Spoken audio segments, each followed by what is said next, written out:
Frente a la situación de tantas y tantas familias que viven en incertidumbre, ¿cuánto dinero ustedes traen a este pleno para ayudarles? Cero.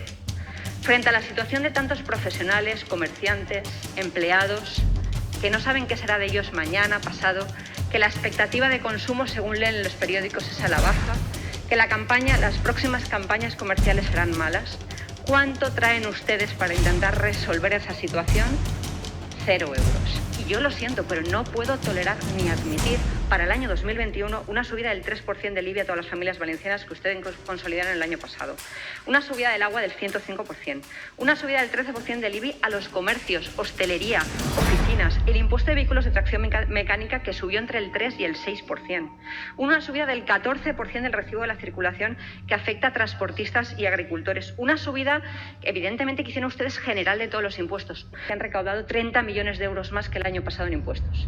No lo puedo asumir, no lo doy por bueno. Yo bajaría impuestos.